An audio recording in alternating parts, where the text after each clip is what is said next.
పరిణామ సి- పరిణామ సిద్ధాంతం నాకు వ్యతిరేకం. అంటే పరిణామ సిద్ధాంతము ఈ భూమి సృష్టింపబడలేదు. ఈ భూమి మీద ఉన్నవి ఏవి కూడా సృష్టింపబడలేదు. అవి తమంతట తామే అవి వ్యాప్తి చెందుతూ అభివృద్ధి చెందుతూ వచ్చినాయి. ఆ, చాలా కాలం తీసుకుని ఈ భూమి మీద ఉనికి వచ్చింది అని వారు బోధిస్తారు. కానీ బైబిల్ దానికి భిన్నంగా చాలా స్పష్టంగా ఈ విషయాన్ని బోధిస్తుంది. దేవుడు ఈ లోకాన్ని సృష్టించాడు అని. కొన్ని సంవత్సరాల కిందట సంగారెడ్డిలో ఒక ఫారినర్ వాక్యం బోధించడానికి రావాల్సి ఉంది. ఆ రోజు ఆ ఫారినర్ ఆయన రాలేకపోవడం చేత నేను బోధించాలని నన్ను పిలిచారు. అప్పుడు సృష్టిని గూర్చి ఈ పాఠము, నేను బోధించే పాఠము ఆ రోజు అక్కడ బోధించిన పాఠం, దానిలోనే కొన్ని మార్పులు చేసి మీకు బోధిస్తున్నాను. ఈ పాఠము విన్నప్పుడు భిక్షమయ్య గారు అని ఆయన, బాబురావు గారి మామగారు, ఆయన ఈ వాక్యం విని ప్రభువుని అంగీకరించారు ఆ మీటింగ్ అయిన తర్వాత. అది చాలా అద్భుతమైన ఆ, ప్రతిఫలము ఆ మీటింగ్ ద్వారా వచ్చింది. ఇప్పుడు మనం చదువుకునేది అదే వాక్యం, కానీ దానికి కొన్ని వాక్యాలు మాత్రం కలిపాను మన అవగాహన కోసం. పరిశుద్ధ గ్రంథము దేవుని చేత లోకం సృష్టింపబడింది అని స్పష్టంగా చెప్తుంది. ఇంకెట్టి ఎట్టి ఎట్టి అవకాశం లేదు దానిలో. అయితే పరిణామ సిద్ధాంతము ఈ లోకము దాని అంతట అదే ఉనికిలో వచ్చింది అని బోధిస్తుంది. పరిణామ సిద్ధాంతము చెప్పేటువంటి మాటల కంటే బైబిల్ చెప్పేటువంటి మాటలు వాస్తవం అని మనకు రుజువు. పరిణామ సిద్ధాంతానికి దాన్ని రుజువు చేయడానికి గ్రంథాలు ఎక్కువగా లేవు. ఇది ఎక్కువ మానవుల ఊహ, తలంపు. అందుకని ఆ వాళ్ళు చెప్పేటువంటి మాట, పరిణామ సిద్ధాంతాన్ని అనుసరించే వాళ్ళు చెప్పేటువంటి మాట, ఇంగ్లీష్లో ఉన్న స్టేట్మెంట్ చెప్తాను, తర్వాత తెలుగులో చెప్తాను. నథింగ్ కమ్స్ ఫ్రమ్ నథింగ్, అంటే శూన్యంలో నుంచి ఏది రాదు అనేది వాళ్ళ సిద్ధాంతం. అయితే ఒక కీర్తనలో శూన్యంలో దేవుడు ఈ భూమిని వేలాడదీశాడు అనేటువంటి మాటలు ఉన్నాయి. వాస్తవానికి దేవుడు శూన్యం కాదు. దేవుడిలో అపారమైన శక్తి ఉంది. ఆయన దేనినైనా, అంతకుముందు ఉనికిలో లేని దానిని దేనినైనా ఆయన ఉనికిలోకి తేగలడు. అది ఆయనలో ఉన్న మహత్తరమైన శక్తి. ఇంకొక ప్రాముఖ్యమైన విషయం ఏంటంటే ఆయనలో జీవముండెను. యోహాను 1:4 చెప్తాడు, ఆయనలో జీవముండెను. కాబట్టి ఆ జీవము గల దేవుడు ఈ లోకమునకు ఆ ఈ లోకంలో ఉన్న మనుషులను సృష్టించటానికి ఆయన దగ్గర ప్రాణము, జీవం ఉంది. కాబట్టి ఈ లోకము ప్రాణము, జీవం కలిగిన దేవుని చేత సృష్టింపబడింది. కానీ పరిణామం చెందింది అని చెప్పడానికి ఆధారాలు లేవు. ఈరోజు పరిశుద్ధ లేఖనాల్లో దేవుని వాక్యాన్ని సృష్టించిన విధాన్ని వాక్యాధారంతో చదువుకుందాం. కీర్తన గ్రంథము 33వ అధ్యాయము 6వ వాక్యం. దీన్ని చదవటానికి ఎవరు ఏర్పాటు చేయబడ్డారో వారు చదవండి. కీర్తన గ్రంథము 33వ అధ్యాయము 6వ వాక్యం. యెహోవా వాక్కు చేత యెహోవా వాక్కు చేత ఆకాశములు కలిగెను. యెహోవా వాక్కు చేత ఆకాశములు కలిగెను. కీర్తన గ్రంథం ఆయన చాలా మంత మటుకు చాలు. కీర్తన గ్రంథము 33:9. ఆయన మాట సెలవీయగా ఆయన మాట సెలవీయగా దాని ప్రకారం ఆయను. దాని ప్రకారం ఆయన. ఎంత చక్కగా చెప్పాడండి. ఆయన మాట సెలవీయగా దాని ప్రకారము ఆయన. నేను దీనిలో పొందుపరచని ఇంకొక 2 వాక్యాలు చెప్తాను మీకు. ఒకటి 2వ పేతురు 3వ అధ్యాయం 5వ వాక్యం. ఈ 2వ పేతురు 3వ అధ్యాయం 5వ వాక్యంలో భూమి దేవుని వాక్యము వలన కలిగెను అని ఉన్న ఆ లైన్ చదవమ్మ. భూమి దేవుని వాక్యము వలన కలిగెను. 2వ పేతురు 3వ అధ్యాయము 5వ వాక్యం.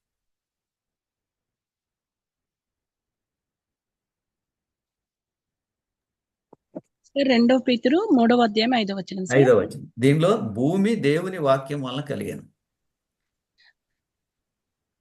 నీళ్లలో భూమియు నీళ్ల వలనను సమకూర్చబడిన భూమియు దేవుని వాక్యము వలన కలిగిననియు వారు బుద్ధిపూర్వకముగా మరతురు. ఉమ్. దేవుని వాక్యం వలన కలిగాను.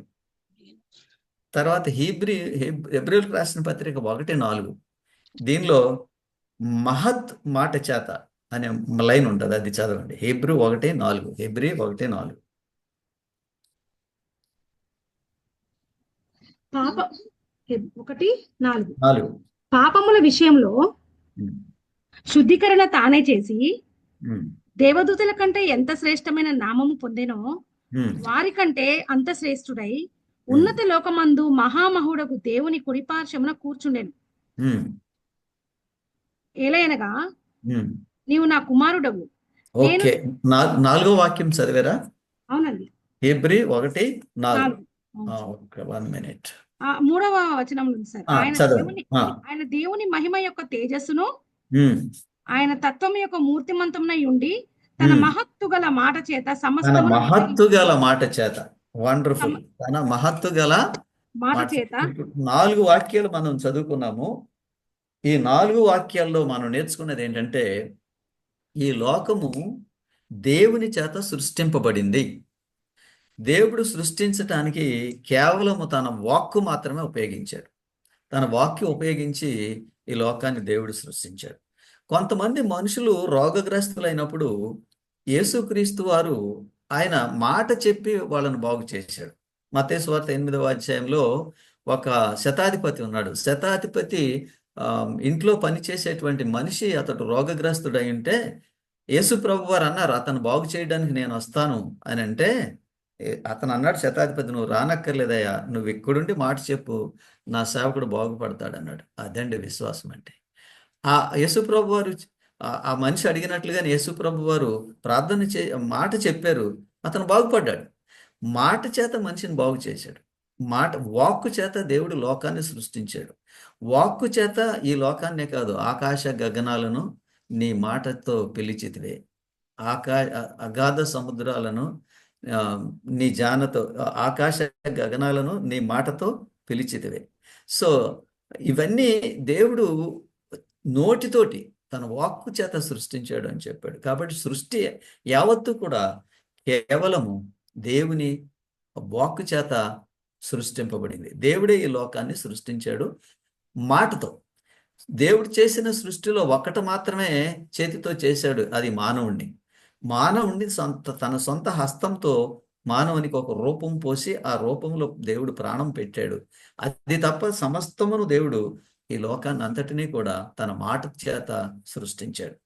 ఈరోజు వాక్యం హెబ్రీయులకు రాసిన పత్రిక 11వ అధ్యాయము 3వ వాక్యం. హెబ్రీయులకు రాసిన పత్రిక 11వ అధ్యాయము 3వ వాక్యం.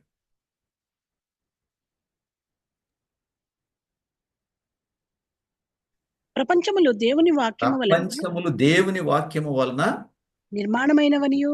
ఇప్పటి వరకు దేవుని వాక్య చేత ప్రపంచం నిర్మింపబడిందని చెబుతూ మరలా ఇప్పుడు మనం ఏమంటున్నాము, ప్రపంచములు దేవుని వాక్యం వలన నిర్మాణమైనవనియు, అందును బట్టి దృశ్యమైనది కనబడేడు పదార్థములు చేత నిర్మింపబడలేదనియు విశ్వాసము చేత గ్రహించుకొనుచున్నాము.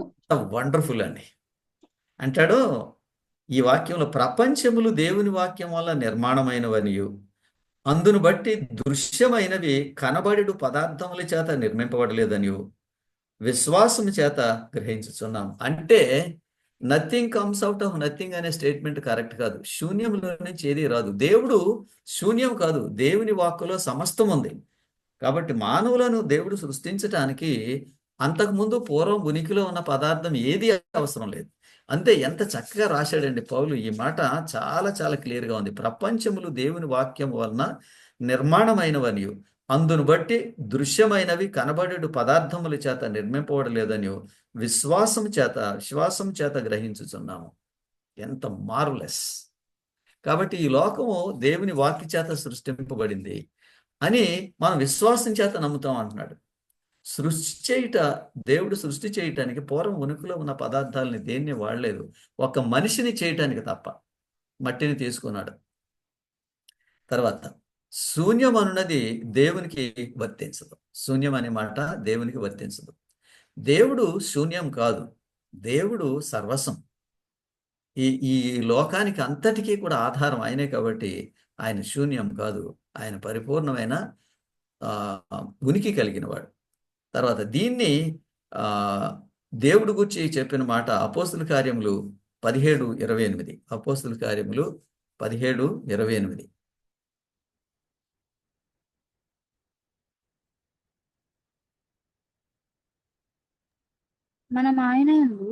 మనము ఆయన యందు బ్రతుకుచున్నాము, బ్రతికిచున్నాము, చలించుచున్నాము, ఉనికి కలిగి ఉన్నాము. ఓకే, ఎంత చక్కగా చెప్పాడు. మనము ఆయన యందు బ్రతుకుచున్నాము, చలించుచున్నాము, ఉనికి కలిగి ఉన్నాం. సో కాబట్టి దేవుడు శూన్యం కాదు. దేవుడు నిరాకారం కాదు. ఆకారం గల దేవుడు, కానీ అదృశ్యుడు. ఆయన చాలా మంది దేవుడు ఆకారం లేనివాడు అని అనుకుంటారు. అలా కాదు. దేవుడు స్వరూపం కలవాడు, కానీ అదృశ్యుడు. అవసరమైనప్పుడు దృశ్యం అవుతాడు. ఆయన దృశ్యమైతే చూడడానికి అర్హత ఉండాలి కదా మనిషికి. ఎవరు అర్హులో వారికి మాత్రమే దేవుడు దృశ్యమవుతాడు. కాబట్టి ఆయన ఈ లోకాన్ని సృష్టించడానికి పూర్వం ఉనికిలో ఉన్న పదార్థాన్ని దేన్ని కూడా వాడలేదు. తర్వాత scientifically energy can be converted into matter. శాస్త్రీయంగా చెప్పుకోవచ్చు అంటే మనిషిలో దేవుళ్ళలో ఉన్న శక్తిని బట్టి దానిని అంటే ఒక వస్తువులాగా దేవుడు రూపొందించవచ్చు. అది ప్రాముఖ్యమైన విషయం. దీనిలో థియరీ ఆఫ్ ఎవల్యూషన్కి క్రియేషన్కి మధ్య ఉన్న వ్యత్యాసం ఏంటంటే వాళ్ళు అంతకుముందు ఉనికిలో ఉన్న పదార్థాలలో నుండి ఈ విశ్వం అంతా ఉనికిలోకి వచ్చిందని చెప్తారు. కానీ పరిశుద్ధ గ్రంథం ఏం చెప్తుందంటే పూర్వం ఉనికిలో ఉన్న దాన్ని దేన్ని కూడా ఈ లోకాన్ని సృష్టించడానికి ఉపయోగించలేదు. తర్వాత ప్రస్తుత కాలంలో చాలామంది మేధావులు, చాలామంది పరిశుద్ధ గ్రంథాన్ని పఠించే వాళ్ళు ఏమంటారంటే ఎవల్యూషన్ అనేది థియరీ కానీ అది సైన్స్ కాదంటారు. థియరీకి సైన్స్ కారణం ఏంటంటే ఆ థియరీ ఒక మనిషి తీసుకొస్తాడు, దాన్ని బోధిస్తాడు, అది రుజువు అయ్యే వరకు అది సైన్స్ కాదు. కాబట్టి థియరీ ఆఫ్ ఎవల్యూషన్ అది థియరీయే కానీ సైన్స్ కాదు. సైన్స్ అని రుజువు చేయబడలేదు. ఈ విషయం అందరం తెలుసుకోవాలి. ఆ తర్వాత సృష్టి అనేది అంటే ఈ లోకాన్ని సృష్టించిన దేవుడు ఎలా సృష్టించాడు అనే దాన్ని ఇలా చెప్తాడు. God had created the world without using the pre existent matter. దేవుడు ఈ లోకాన్ని సృష్టించడానికి పూర్వం ఉనికిలో ఉన్న వస్తువులను, పదార్థాలను దేనిని కూడా ఉపయోగించలేదు. అయితే దీనిని బట్టి మనం ఏం గ్రహిస్తామంటే పరిశుద్ధ గ్రంథము చెప్పేది దేవుడు లోకాన్ని సృష్టించాడని, థియరీ ఆఫ్ ఎవల్యూషన్ చెప్పేది అది అభివృద్ధి చెందుతూ పరిణామం చెందుతూ వచ్చింది అని. దీనిని బట్టి పరిశీలన చేస్తే పరిశుద్ధ గ్రంథంలో ఈ లోకము దేవుని చేత సృష్టింపబడిందని చెప్పడానికి ఎక్కువ ఆధారాలు ఉన్నాయి, కానీ పరిణామం చెందింది అని చెప్పడానికి ఆధారాలు లేవు. తర్వాత ఇంకొక ప్రాముఖ్యమైన విషయము, ఆది కాండంలో ఒక రోజు అనేటువంటి పదం ఉపయోగింపబడింది.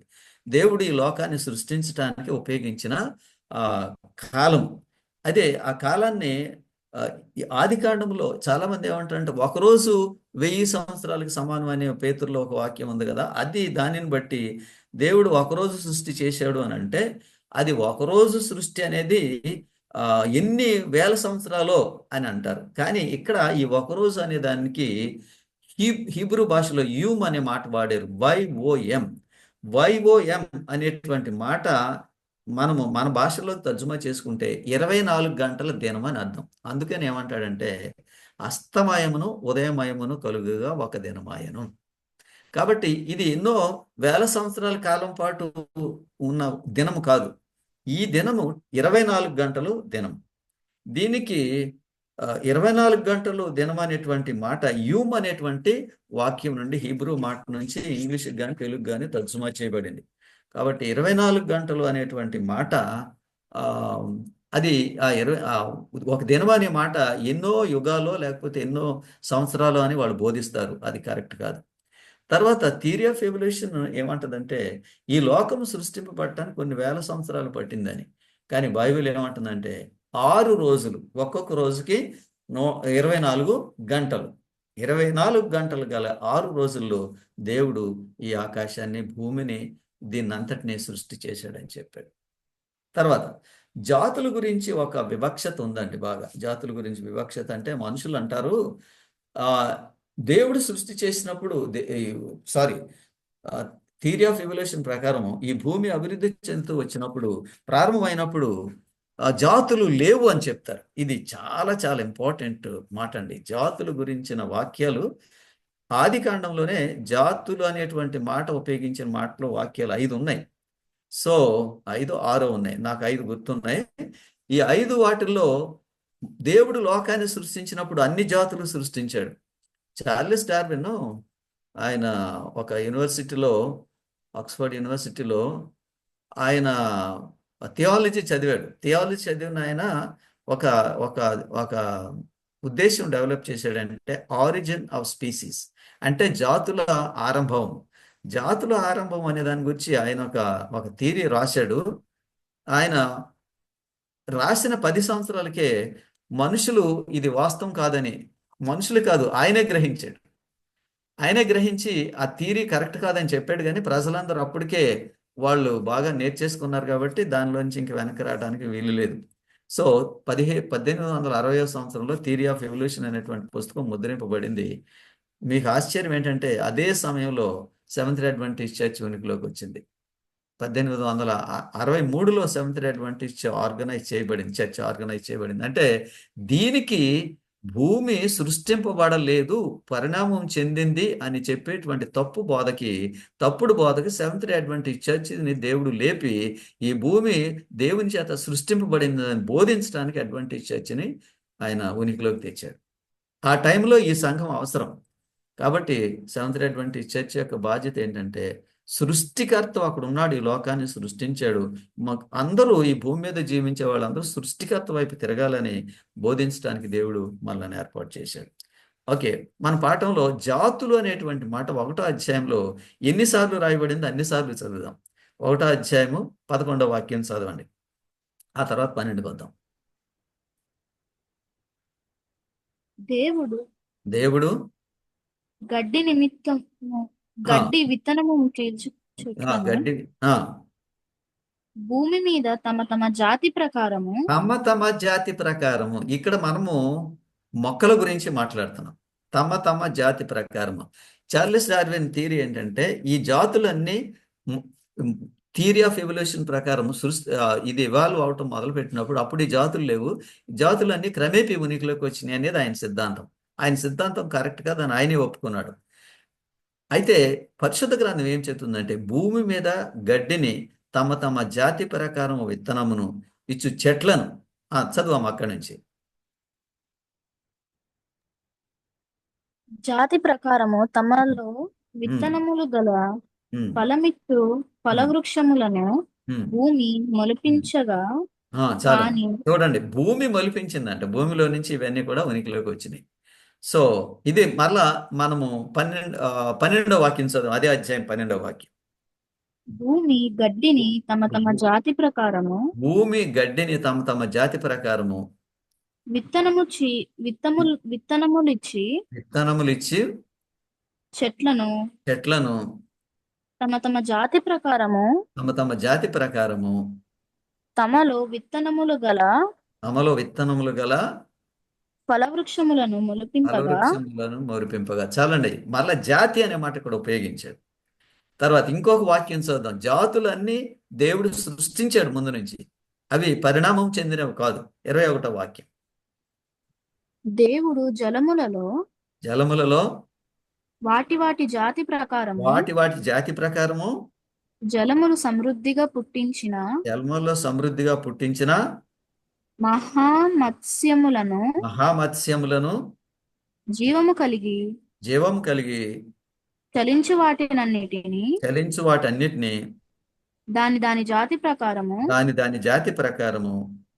రెక్కలు గల ప్రతి పక్షిని సృజించెను. ఇక్కడ 2 చూస్తారు మీరు, మత్స్యములను పక్షులను. ఈ ముందు మనం మొక్కలకు చూసాం, మొక్కలకు ఉన్న జాతులు అప్పుడే సృష్టింపబడ్డాయని చెప్పాడు. ఆ తర్వాత ఇప్పుడు 21వ వాక్యంలో మత్స్యములను తర్వాత పక్షులను కూడా దేవుడు తమ జాతి ప్రకారం సృష్టించాడని చెప్పాడు. అంటే థియరీ ఆఫ్ ఎవల్యూషన్ చెప్పేది కరెక్ట్ కాదు. అవి అభివృద్ధి చెందుతూ వచ్చినాయి, పరిణామం చెందుతూ వచ్చినాయి అని థియరీ ఆఫ్ ఎవల్యూషన్ చెప్పుద్ది. కానీ బైబిల్ ఏం చెప్తుందంటే దేవుడు సృష్టి చేసినప్పుడే వాటన్నిటిని సృష్టి చేశాడు. ఇప్పుడు 1:25 చూద్దాం. ఇది 1:25 వాక్యం, ఆదికాండం. దేవుడు ఆయా జాతుల ప్రకారము ఆయా జాతుల ప్రకారము అడవి జంతువులను, అడవి జంతువులను, ఆయా జాతుల ప్రకారము ఆయా జాతుల పశువులను, ప్రకారము పశువులను, ఆయా జాతుల ఆయా ప్రకారము జాతుల ప్రకారము నేలను ప్రాకు నేలను ప్రాకు ప్రతి పురుగును చేసెను. ప్రతి పురుగును చేశాను. ఎంత వండర్ఫుల్ అండి! పరిణామ సిద్ధాంతం అది వాస్తవం కాదని రుజువు చేయడానికి ఈ వాక్యాలు సరిపోతాయి.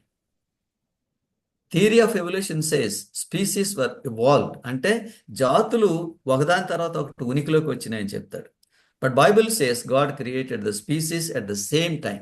అయితే దేవుడు సృష్టించిన రోజే ఒకరోజు, ఆయన 2 రోజులు, ఎన్ని రోజులు వీటిని సృష్టించడానికి ఆయన సృష్టించాడు, అన్ని రోజుల్లోనే దేవుడు వీటన్నిటిని సృష్టించాడని చెప్పాడు. అంటే మొత్తం మీద 6 రోజుల్లో ఈ లోకం సృష్టింపబడింది. ప్రతి రోజుకి 24 గంటలు ఉన్న రోజులు, ఏదో వేల సంవత్సరాలు ఉన్న రోజులు కాదు. తర్వాత సృష్టి గురించి స్పిరిట్ ఆఫ్ ప్రాఫెసీలో ఉన్న ఇంగ్లీష్ స్టేట్మెంట్స్ తెలుగులో చెప్తాను.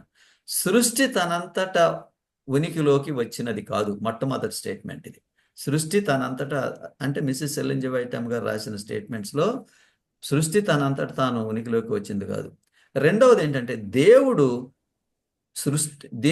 లోకాన్ని సృష్టించాడు. మూడవ అంశము విశ్వము సృష్టికర్త చేతిలో ఉంది. విశ్వం అంటే ప్రపంచము సృష్టికర్త చేతిలో ఉన్నది. ఆ తర్వాత ఇలాగూ మనం ఈ వాక్యాలు చదువుకుంటూ వెళ్తూ మధ్యలో ఒక వేరే వాక్యం చదువుదాం. కొలొస్సీయులకు రాసిన పత్రిక 1:16. కొలొస్సీయులకు రాసిన పత్రిక 1:16లో చక్కగా వివరిస్తాడు. చూడండి. ఎలయనగా ఆకాశమందున్నవియు భూమి అందున్నవియు దృశ్యమైనవి గాని అదృశ్యమైనవి గాని అవి సింహాసనములైనను ప్రభుత్వములైనను ప్రధానులైనను అధికారములైనను సర్వమును ఆయన యందు సృజింపబడెను. సర్వమును ఆయన ద్వారాను ఆయనను బట్టి సృజింపబడెను. ఎంత వండర్ఫుల్ అండి! ఇది ఆయన అనే మాట యేసుక్రీస్తు వారికి వర్తిస్తుంది. మీరు ఈ వాక్యం పైనుంచి చదువుకుని వస్తే ఇది యేసుక్రీస్తు వారు ఈ లోకాన్ని సృష్టించాడు అని చాలా క్లియర్గా చెప్పబడుతుంది. తర్వాత ఇంకొక మాట యోహాను 1:3 చదవండి. ఇంకొక మాట యోహాను 1:3. కలిగి ఉన్నదేదియు ఆయన లేకుండా కలుగలేదు. ఎంత స్పష్టమండి! సృష్టిని యేసుక్రీస్తు వారే సృష్టించారని చెప్తూ మరలా యోహాను 1:3 అంటాడు, కలిగినది ఏది ఆయన లేకుండా కలగలేదు. తర్వాత వాక్యం హీబ్రూ 1:2. ఈ దినముల అంతమందు కుమారుని ద్వారా మనతో మాట్లాడాను. ఆయన ఆ కుమారుని సమస్తమునకును వారసునిగా నియమించెను. చూడండి, ఆయన ద్వారా ప్రపంచములను నిర్మించెను. ఎంత క్లియర్ గా చెప్పాడు. ఆయన ద్వారా ప్రపంచాన్ని, యేసుక్రీస్తు ద్వారా ప్రపంచము నిర్మింపబడిందని చెప్పాడు. సృష్టించేటువంటి పని కేవలం, సృష్టించేటువంటి అధికారము, సృష్టించగలిగిన శక్తి కేవలం దేవుడికి మాత్రమే ఉంది. పరిణామ సిద్ధాంతం ద్వారా సృష్టి ఉనికిలోకి రావడానికి అవకాశం లేదు. మనము దేవునికి చెందిన వారము, ఎందుకంటే మనల్ని దేవుడు సృష్టించాడు కాబట్టి మనము దేవునికి చెందిన వారము, మనము దేవుని ఆస్తి. Human beings belong to God by creation and redemption. మానవులు దేవుడు సృష్టి చేసిన దాన్ని బట్టి మానవులు దేవునికి చెందినవారు. తర్వాత దేవుడు సృష్టి చేసిన దాన్ని బట్టి, దేవుడు రక్షించిన దానిని బట్టి దేవునికి చెందినవారు. 2 రకాలుగా, సృష్టించడం ద్వారా రెండవది మనల్ని రక్షించడం ద్వారా మనము దేవునికే ఏమంటారు ఆ, మనము దేవునికే కట్టుబడి ఉండాలి. ఆయన మనల్ని సృష్టించాడు, మనమైన ఆయనకు అధికారము చేసేటువంటి అవకాశం ఉంది. సో కాబట్టి సృష్టి అనేది ఈ లోకంలో ఉన్న సమస్తం ఏదైనా కానీ సృష్టింపబడటం వల్ల వచ్చింది కానీ పరిణామ సిద్ధాంతం వల్ల వచ్చింది కాదు. ఇదే బైబిల్ చెప్తున్న విషయం. తర్వాత 1 కొరింథీ 8వ అధ్యాయము 6వ వాక్యం. 1 కొరింథీ ఆకాశమందైనను ఆకాశమందైనను భూమి మీదనైనను భూమి మీదనైనను దేవతలనబడినవి అన్నను దేవతలు అనబడినవి మనకు ఒకడే దేవుడు, దేవతలు అనబడినవి ఆ లైన్ తర్వాత లైన్ వదిలేశారు. మనకు ఒకడే దేవుడున్నాడు, ఉమ్. ఆయన తండ్రి. కాదు, మీరు దేవతలు అనబడినవి అనేకమైన ఉన్నాను. అక్కడి నుంచి చదవండి. మనకు ఒకడే దేవుడు, ఆ, ఆయన తండ్రి. ఆయన తండ్రి, ఆయన నుండి సమస్తము ఆయన నుండి కలిగెను. సమస్తము కలిగాను. ఆయన నిమిత్తము ఆయన మనమున్నాము నిమిత్తము మరియు మనమున్నాము మనమున్నాం. మరియు మరియు మనకు ప్రభువు ఒక్కడే, ప్రభు అక్కడే. ఆయన యేసుక్రీస్తు. చాలు. తర్వాత ఆయన ద్వారా ఆయన ద్వారా సమస్తమును కలిగెను. అది వండర్ఫుల్. ఆకాశమందైనను భూమి అందైనను దేవతలు అనబడినవి ఉన్నాను, మనకు ఒక్కడే దేవుడు. ఇంకా మాట్లాడుతూ అంటాడు ఆయన నిమిత్తము మనం ఉన్నాము. తర్వాత చివరి లైన్లో మనము ఆయన ద్వారా ఆయన ద్వారా సమస్తమును కలిగాను. సో దీనిని బట్టి ఈ లోకము దేవుని చేత సృష్టింపబడింది కానీ పరిణామ సిద్ధాంతము బోధించేటువంటి పద్ధతి ప్రకారం అది ఉనికిలోకి రాలేదు. పరిణామ సిద్ధాంతంలో ఒక లోపం ఏంటంటే ఒక చిన్న సూక్ష్మ జీవి నుండి ఈ లోకమంతా అభివృద్ధి చెందుతూ వచ్చింది అని బోధిస్తారు. నా ప్రశ్న ఏంటంటే ఆ చిన్న సూక్ష్మజీవి ఎక్కడి నుంచి వచ్చింది? ఆ చిన్న సూక్ష్మజీవి ఈవెన్ థియరీ ఆఫ్ ఎవల్యూషన్ బాగా అడ్వాన్స్డ్ స్టడీ చేసిన వాళ్ళు కూడా దీనికి జవాబు చెప్పలేరు. ఆ సూక్ష్మ క్రిమి ఎక్కడి నుంచి వచ్చింది? అది దానికి జవాబు లేదు. అందుకని థియరీ ఆఫ్ ఎవల్యూషన్ అనేది అది వాస్తవం కాదు. థియరీ ఆఫ్ ఎవల్యూషన్ అనేది అది సైన్స్ కూడా కాదు. అందుచేత మనం ఒక వాక్యము ప్రతిసారి చూస్తాము. ఆదికాండం 1:1 చదవండి. ఆదికాండం 1:1. ఆదియందు దేవుడు ఆదియందు దేవుడు భూమి ఆకాశములను సృజించెను. సరిపోయిందండి. ఆది అందు దేవుడు భూమి ఆకాశము సృజించాను, అంతే, ఫినిష్డ్. ఇంకా సృష్టించేశాడు దేవుడు. ఆది అనేది ఎప్పుడు సృష్టి చేసినప్పుడే ఆది. ఈ భూమికి మనం వేరే వేరే వేరే విశ్వాల గురించి, విశ్వంలో ఉన్న ఇతర ఇతర ఏమంటారు మానవుల ఉనికి ఉన్న ప్రదేశాల గురించి మాట్లాడట్లేదు. ఈ భూమికి ఆది యందు అంటే ఆదాము అవ్వలను సృష్టించడమే ఆది అనేది మనకు తెలుసు.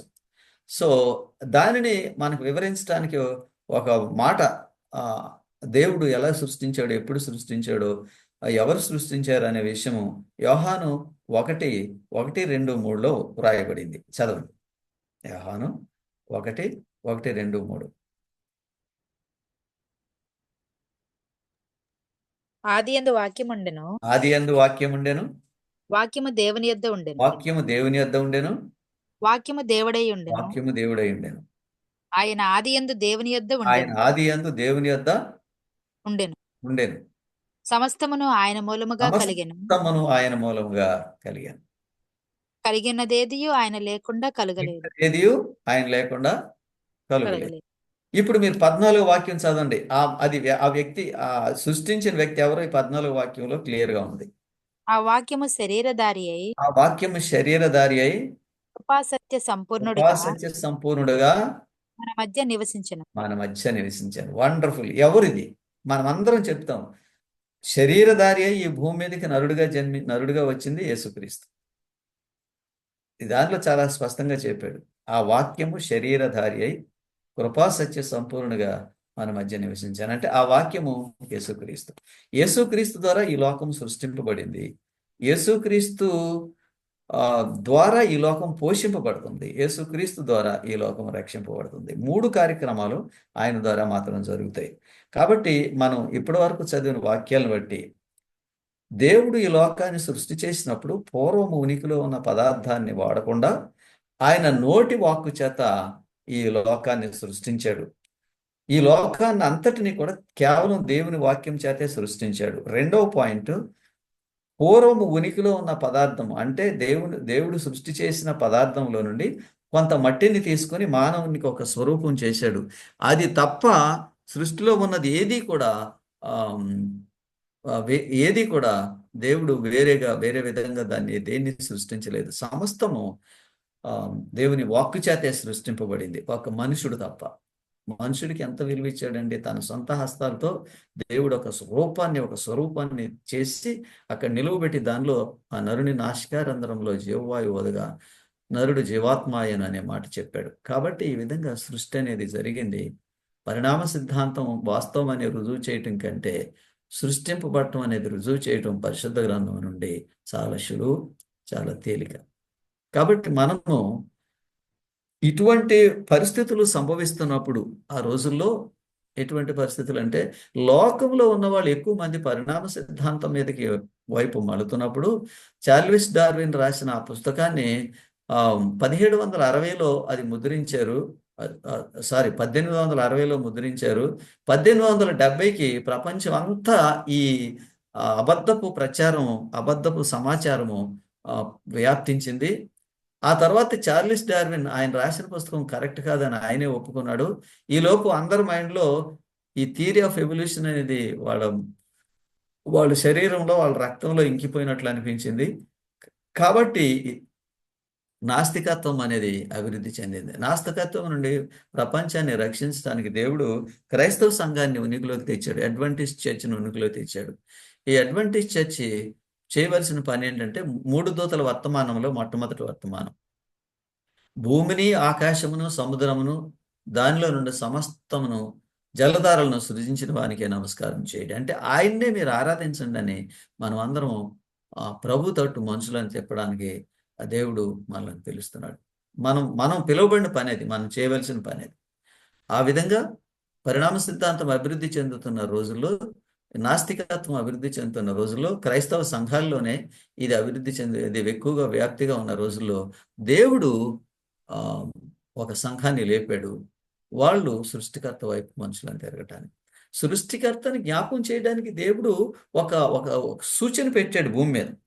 సృష్టికర్తని జ్ఞాపకం చేయడానికి దేవుడు పెట్టిన సూచన ఏంటంటే సబ్బత్, విశ్రాంతి దినము. విశ్రాంతి దినము దేవుడు మనల్ని సృష్టి చేశాడని చెప్పడానికి విశ్రాంతి దినము సూచన. అందుకే 6 దినములు కష్టపడి నీ పని ఎంత చేయవలని 7వ దినం నీ దేవుడైన యెహోవాకు విశ్రాంతి దినము అని ఆయన చెప్తూ ఆఖరికి వచ్చేటప్పటికి అంటాడు, 6 దినముల్లో దేవుడైన యెహోవా భూమిని, ఆకాశమును, అందులో ఉన్న సమస్తమును సృజించెను. ఏలైనగా దేవుడైన యెహోవా 7వ దినమును విశ్రమించాను. ఇలాగూ మనం విశ్రమించినప్పుడల్లా ఈ లోకము సృష్టి ద్వారా ఉనికిలోకి వచ్చింది తప్ప పరిశుద్ధ పరిణామ సిద్ధాంతం ద్వారా ఉనికిలోకి రాలేదని మనకు అర్థమవుతుంది. సో పరిణామ సిద్ధాంతానికి పరిష్కారం పరిశుద్ధ లేఖనము, అందులో ముఖ్యంగా ఆదికాండం 1వ అధ్యాయం. ఇప్పుడు దీనికి ఆదికాండం 1వ అధ్యాయంలో దేవుడు సృష్టి చేసినప్పుడు ఉపయోగించిన మాటలు మనం చదువుదాము. మీరు చదవద్దు, నేను చెప్తున్న ఈ మాటలు మీరు నోట్ చేసుకోండి. 1వ అధ్యాయం 1వ వాక్యం, ఆదియందు దేవుడు భూమి ఆకాశంలో సృజించాను. 1వ అధ్యాయం 3వ వాక్యం, దేవుడు వెలుగు కమ్మని పలుకుగా వెలుగు కలిగాను. ఇది 6వ అధ్యాయంలో ఆకాశ విశాలములు కలిగాను దేవుని వాక్కు ద్వారా. తర్వాత 11వ వాక్యంలో వృక్షములు సృజింపబడిను. 16వ వాక్యంలో ఆకాశ జ్యోతులు సృష్టింపబడ్డాయి. 20వ వాక్యంలో జీవం కలిగినవి చేపలు, పక్షులు, పశువులు ఇవన్నీ 5వ రోజు సృష్టింపబడ్డాయి. ఆఖరికి 6వ రోజు మానవుడు సృష్టింపబడ్డాడు. 1:26. ఈ 1:26 ఈ వాక్యము మనం చదువుదాం. దయచేసి ఎవరైనా చదవటానికి ఏర్పాటు చేయబడిన వాళ్ళు అది చదవండి. దేవుడు మన స్వరూపమందు మన పోలిక చొప్పున నరులను చేయుదము. వారు సముద్రపు చేపలను, ఆకాశ పక్షులను, పశువులను, సమస్త భూమిని సమస్త భూమిని భూమి మీద ప్రాకు భూమి మీద ప్రాకు ప్రతి జంతువును ప్రతి జంతువును ఎలుదురుగా కాని పలికెను. అంది సంగతి. కాబట్టి దేవుడు చెప్పాడు మాట, ఆయన ఆయన ఆయన ఒక వాక్, ఆ వాక్ ద్వారా ఈ ప్రపంచం అంతా ఉనికిలోకి వచ్చింది అని చెప్పాడు. తర్వాత ఈ జాతులన్నీ కూడా పక్షులు, వృక్షాలు, పక్షులు, చేపలు, మృగాలు, వీటన్నిటిలో ఇవన్నీ దేవుని వాక్కు చేత సృష్టింపబడ్డాయి, ఒక మానవుడు తప్ప. మనము ఆఖరిగా దేవుడు ఈ లోకాన్ని, ఈ విశ్వాన్ని సృష్టించడానికి పూర్వము ఉనికిలో ఉన్న పదార్థాన్ని వాడలేదు అని చెప్పే వాక్యము ఆఖరిగా చదువుకుని ఈ పాఠాన్ని మనం ముగిద్దాం. ఎవరైనా ప్రశ్నలు ఉంటే ఎవరికైనా మనం చర్చించవచ్చు. హెబ్రీయులకు రాసిన పత్రిక 11:3 అంతకుముందు చదివేం, ఆ వాక్యాన్ని మరలా చదువుదాం. హెబ్రీయులకు రాసిన పత్రిక 11:3. దేవుని వాక్యము ప్రపంచములు దేవుని వాక్యము వలన దేవుని వాక్యం వలన నిర్మాణమైనవనియు అందును బట్టి దృశ్యమైనది కనబడెడు పదార్థములచే నిర్మింపబడలేదనియు విశ్వాసము చేత గ్రహించుకొనుచున్నాము. ఆమేన్. అంటే మనం దీన్ని అంగీకరించాలంటే ఏం కావాలమ్మా? విశ్వాసం సార్. కరెక్ట్. అంటే కొన్ని విషయాలు మనకు పూర్తిగా అవగాహనకి రాకపోవచ్చు, పూర్తిగా మనకు తెలియకపోవచ్చు. అయితే విశ్వాసంతో దాన్ని మనం అంగీకరించాలని చెప్పాడు. సో కాబట్టి ప్రపంచములు దేవుని వాక్యం వల్ల నిర్మాణమైనవని, అందును బట్టి దృశ్యమైనవి కనబడేడు పదార్థముల చేత నిర్మింపబడలేదని విశ్వాసం చేత గ్రహించున్నాం. కాబట్టి పరిణామ సిద్ధాంతము అది కరెక్ట్ కాదు అని చెప్పడానికి పరిశుద్ధ లేఖనాల్లో కొన్ని ఆధారాలు ఉన్నాయి. వాటిలో కొన్ని ఈరోజు మనము చదువుకున్నాం. కాబట్టి ముందు ఫస్ట్ స్టెప్ మన ఆధ్యాత్మిక జీవితంలో విశ్వాసం. మన దృష్టికి, మన నేత్రానికి ఏదైతే దృశ్యం కాదో అది ఉనికిలో ఉన్నదని మనం నమ్ముతాం. అది విశ్వాసం. అప్పుడు ఆ తర్వాత మనకి సమస్తం బయలుపరచబడుతుంది. సో కాబట్టి ఈ పరిణామ సిద్ధాంతం కరెక్ట్ కాదు, దేవుడే ఈ లోకాన్ని సృష్టించాడు అని చెప్పేది పరిశుద్ధ లేఖనాల ప్రకారం వాస్తవము. దాని తర్వాత అతి ప్రాముఖ్యమైన విషయం ఏంటంటే, మనము ఎవరు మనల్ని సృష్టించారో ఆయన్నే మనం ఆరాధన చేయాలి. ఆయన మనల్ని సృష్టించాడు అని చెప్పడానికి గుర్తు విశ్రాంతి దినం. విశ్రాంతి దినము మన సృష్టికర్త ఆయనని మనకు తెలియచేస్తుంది. మనం దాన్ని అనుసరించి నడవటం ద్వారా దేవుని చిత్తాన్ని మనం నెరవేర్చిన వాళ్ళం అవుతాం. ఇది మన పాఠం యొక్క ప్రాముఖ్యమైన అంశం. దేవుడు ఈ లోకాన్ని సృష్టించాడు యేసుక్రీస్తు ద్వారా. ఆమేన్. ప్రార్థన చేస్తాను. తర్వాత మీకేమైనా ప్రశ్నలు జవాబులు ఉంటే మీరు చూడొచ్చు. అత్యున్నతమైన సింహాసనమందు ఆశీనుడైన ప్రభువా, మానవ కోటికి అంతటికీ మీరు సకల విధములైన ఆశీర్వాదాలు ఇచ్చి నడిపిస్తున్న తండ్రి, ఈరోజు మా పాఠంలో మీరు సృష్టికర్త అని మేము నేర్చుకున్నాం గనుక మీరే ఆరాధనకు అర్హులు. మీరు సృష్టికర్త అని మాకు జ్ఞాపకం చేయడానికి మీరు విశ్రాంతి దినాన్ని ఇచ్చారు. ప్రభువా, మేము సృష్టింపబడిన మనుషులము, మీ దాసులము. మీరు మమ్మల్ని సృష్టించారు కనుక మీరు మమ్మల్ని పోషిస్తారనేటువంటి విశ్వాసం కూడా మాకు ఎంతో ధైర్యాన్ని చేకూరుస్తుంది. కృపగలిగిన ప్రభువా, మానవ నేత్రానికి కనిపించేది ఏది కూడా అంతకుముందు ఉనికిలో ఉన్న పదార్థాన్ని దేవుడు తీసుకుని సృష్టించలేదని, దేవుడు ఆయన శూన్యంలో నుండి లేక ఆయన మాటలో నుండి ఒక మాట చెప్పి ఆయన వాక్కు ద్వారా ఈ లోకాన్ని సృష్టించారని మనం గ్రహిస్తున్నాం. దేవుడు శూన్యం కాదు, దేవుడిలో సర్వస్వము సమస్తం ఉనికి కలిగి ఉన్నాడని మేము నేర్చుకున్నాం. మేము నేర్చుకున్న ఈ విషయాలను గ్రహించడం ద్వారా సృష్టికర్త ఉన్నాడని తెలుసుకోవటం మాత్రమే కాకుండా, సృష్టికర్తను ఆరాధించడం ఒకటి మాత్రమే కాకుండా, సృష్టికర్త చెప్పిన విధంగా విశ్రాంతి దినం ఆరాధించడం ద్వారా మిమ్మల్ని మహింపరిచేటువంటి భాగ్యం అందరికీ దయచేయగలరని మీ కుమారుడైన యేసుక్రీస్తు నామమునందు ప్రార్థన చేస్తున్నాం తండ్రి. ఆమేన్. మన తండ్రి అయిన దేవుని ప్రేమయు, కుమారుడైన యేసుక్రీస్తు కృపయు, పరిశుద్ధాత్మని అన్యోన్య సహవాసము మనందరిపైన సదాకాలం ఉండును గాక. ఆమేన్.